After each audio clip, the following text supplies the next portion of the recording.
Hey everyone, so I'm here on beta day for a pretty quick video today, and I just wanted to talk to you guys about professions and specifically my profession choice and what I'll be doing going into Dragonflight.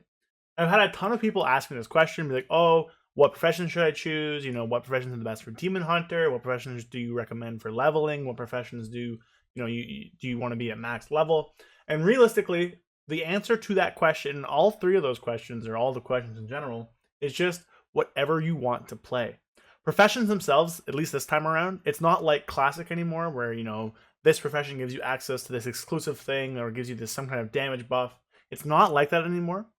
And anything that you can get from professions can be done through the new system called crafting orders or work orders, which allow you to basically go into the thing and basically ask other crafters to craft your stuff. So say I want this obsidian seared face smasher. Well, then I can get somebody else to craft it for me. At the end of the day, anything you can craft or want to get from professions can be made from someone else for gold. Of course, you don't have a lot of gold, then maybe you want to, invest deeper into professions. But realistically, you don't need to do any profession if you don't want to get player power. Now, that being said, there are some quality of life improvements and quality of life things that are very good from professions that I will recommend. And there's also going to be a great way to make gold. So we'll go into that in this guide. And of course, if you like the content, consider subscribing. Lots of my viewers aren't subscribed, so hit the sub button.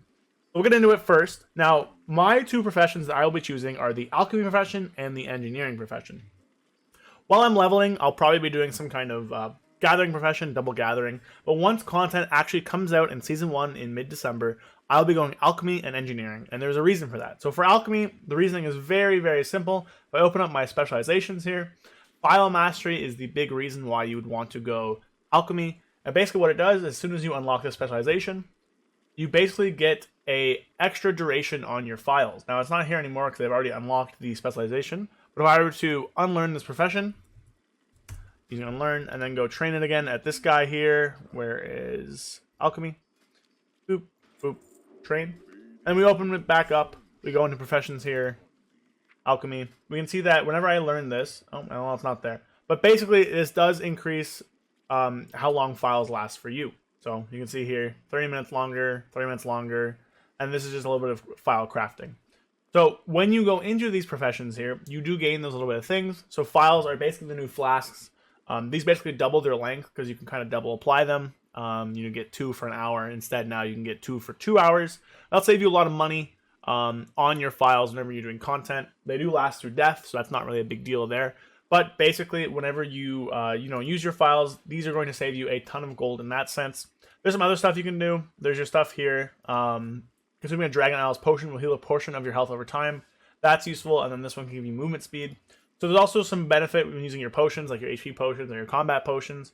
And alchemical theory is just kind of about transmutations, so getting a bunch of other recipes and stuff and making some of the more specialized crafting ingredients. But that's not as big. Really, alchemy is going to be a big one if you're doing PvE because of the increased file duration and then because of the HP and speed increase on potion use. The reason I'm going engineering is mostly for mechanical mind. Essentially, whenever you do this, you get access to the thing everyone loves. I'll see if I can find it down here. The wormhole generator. And it's spelled W-Y-R-M, so wormhole. This one, however, is going to be a little weird as it is a random location this time around, so it is not going to be wherever you want, and you do need engineering, and to make it, you do have to train yourself in the mechanical mind thing. You also have stuff that reduces the blowback of your tinkers, and effectively tinkers are these little things that you can put on pieces of gear. So we have here Kaleidotron and Arclight Vial connectors. This is the most important one. This is the big reason why I'm going engineering. Now, if you're on a class that's like not Demon Hunter and has access to a battle res, then obviously Arclight Vital Correctors is not going to be super useful. But for everybody else, this is basically your NG battle res for this season. Carelessly cross a few frayed wires in the vicinity of a fallen ally to try and jolt them back to life. And if you go into the inventions, then you'll have less chance of things kind of blowing up on you, really. That's pretty good there. There's one other thing that's really cool called the Savior that comes from engineering. Basically what this does is that you place down a little friendly mechanical guy, and whenever your party wipes, you're able to kind of get a mass res out there. So it's useful in doing certain death skips in dungeons, which can be pretty cool. It's useful in doing stuff in like raids to save you from a wipe. Obviously, you will wipe, but it saves you from having to do the run back, I guess, so to speak. So it's not going to save you, but it does put out like a raid wide res for you on the off chance that you should wipe.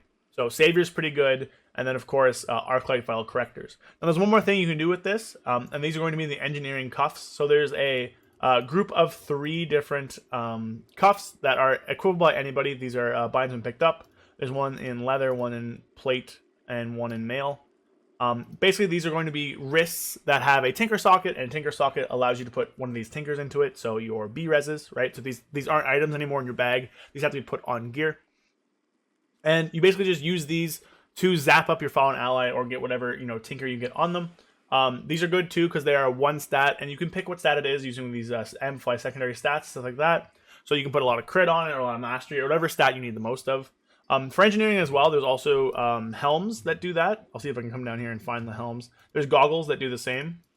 They come in much higher than that.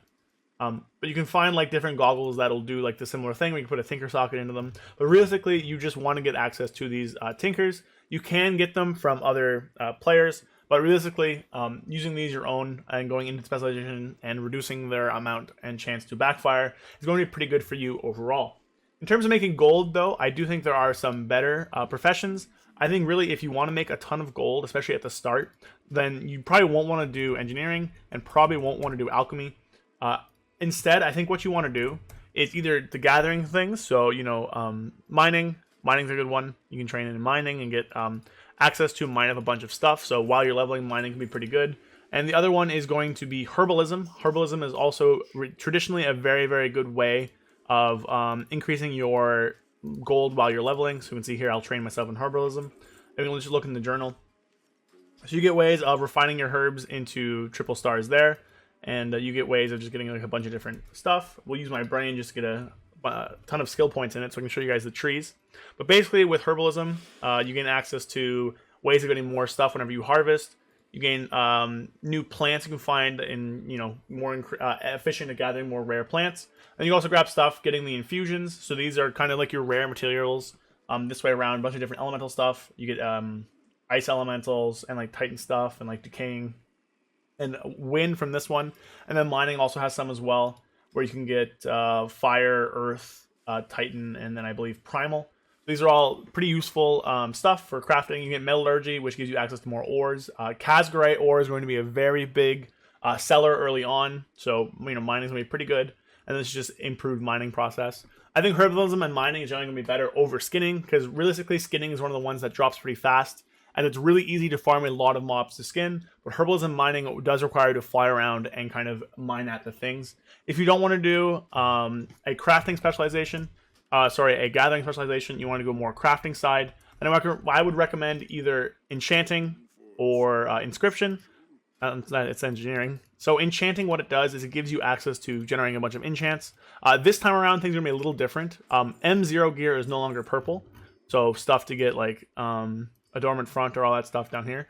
M0 gear is no longer purple, which means you don't have access to those purple enchanting materials right away. So whenever that does come out, it's going to be really good for people like an enchanter to make money off of. But at the same time, it's going to cost a lot of capital at the start and be really expensive. For inscription, I would recommend this because of a few reasons. One, missives are going to be really useful for crafting. Obviously, you can make Vantis runes and then all these other runes, which are going to be very useful. These come from, these are like sharpening stones, so to speak. Basically, what they do now is they make your stuff give you like a proc. So these ones imbue your weapon with energy of Dragonflight, increasing critical strike rating by 217 for 2 hours.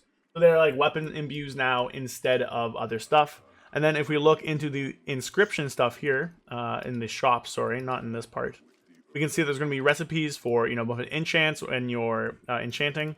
And then if you scroll down, there's going to be stuff that allows you to kind of make a bunch of different dragon customizations. And the big thing is going to be the treaties on different professions here. So each of these will allow you to boost up your knowledge in professions by 1. And there's also going to be a bunch of different Dark Moon decks, which is the new kind of take on that trinket, allowing you to craft really powerful trinkets early on that a lot of classes are going to be on the want for and looking out for.